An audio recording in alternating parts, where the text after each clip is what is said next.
ಇಡೀ ದಕ್ಷಿಣ ಕರ್ನಾಟಕದಲ್ಲಿ ಬಿಜೆಪಿಗೆ ಅತ್ಯಂತ ನಿರ್ಣಾಯಕ ರಾಜ್ಯ ಕರ್ನಾಟಕ. ಇಲ್ಲಿ ಬಿಜೆಪಿ ಸ್ವಂತ ಬಲದ ಮೇಲೆ ಅಧಿಕಾರಕ್ಕೆ ಬರೆದಿದ್ರು ಮೈತ್ರಿಯಿಂದ ಅಧಿಕಾರದ ರುಚಿ ಕಂಡಿದೆ. ಈಗ ಲೋಕಸಭೆ ಚುನಾವಣೆಗೆ ಹೆಚ್ಚು ಸೀಟ್ ಗೆಲ್ಲೋದಕ್ಕೆ ರಾಜ್ಯಕ್ಕೆ ಬರ್ತಿದ್ದಾರೆ ಅಮಿತ್ ಶಾ.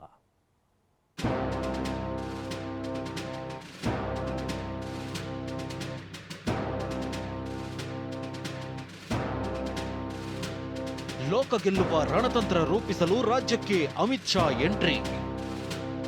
ಬಿಜೆಪಿ ಜೆಡಿಎಸ್ ಮೈತ್ರಿ ಗಟ್ಟಿಗೊಳಿಸಲು ಸಮನ್ವಯ ಸಮಿತಿ.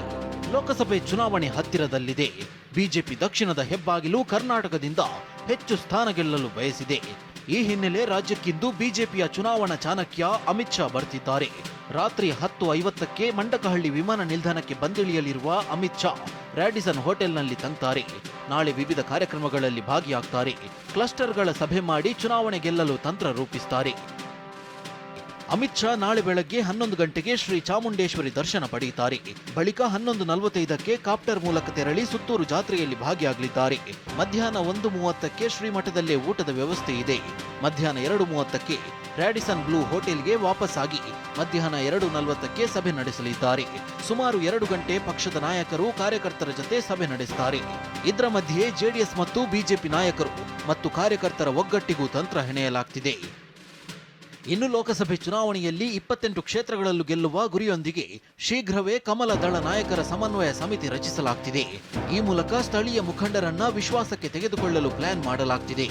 ಎಚ್ಡಿಕೆ, ಬಿವೈ ವಿಜಯೇಂದ್ರ ಸೇರಿ ಬಿಜೆಪಿ ಜೆಡಿಎಸ್ನ 10ಕ್ಕೂ ಹೆಚ್ಚು ನಾಯಕರು ಈ ಸಮಿತಿಯಲ್ಲಿರ್ತಾರೆ.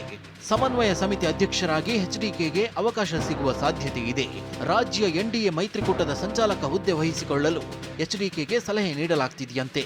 ಇನ್ನು ತುಮಕೂರು, ಹಾಸನ, ಮಂಡ್ಯ, ಮೈಸೂರು, ಕೊಡಗು, ಕೋಲಾರ ಸೇರಿ 6 ಕ್ಷೇತ್ರಗಳನ್ನ ಕೇಳಲಾಗಿದೆ.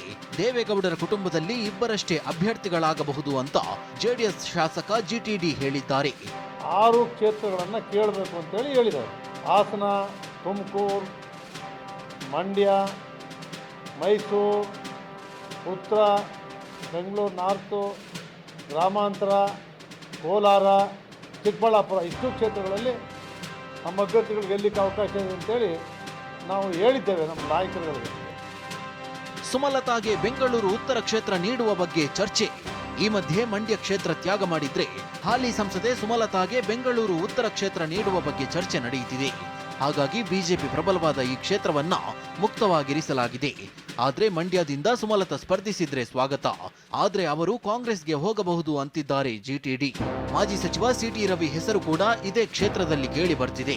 ತಾವು ಟಿಕೆಟ್ ಕೇಳಲ್ಲ, ಕೊಟ್ರೆ ಸ್ಪರ್ಧಿಸುವೆ ಅಂತ ಸಿಟಿ ರವಿ ಹೇಳ್ತಿದ್ದಾರೆ ಎನ್ನಲಾಗಿದೆ.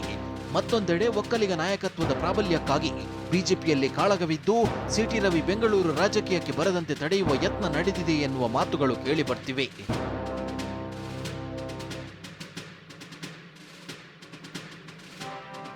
ಅತ್ತ ಗೋವಿಂದರಾಜನಗರದಲ್ಲಿ ವಿ ಸೋಮಣ್ಣ ಆಪ್ತರಾದ ಉಮೇಶ್ ಶೆಟ್ಟಿ ಮತ್ತು ಮಂಡಲ ಬಿಜೆಪಿ ಅಧ್ಯಕ್ಷ ವಿಶ್ವನಾಥ ಗೌಡ ಮಧ್ಯೆ ಪತ್ರ ಸಮರ ಏರ್ಪಟ್ಟಿದೆ.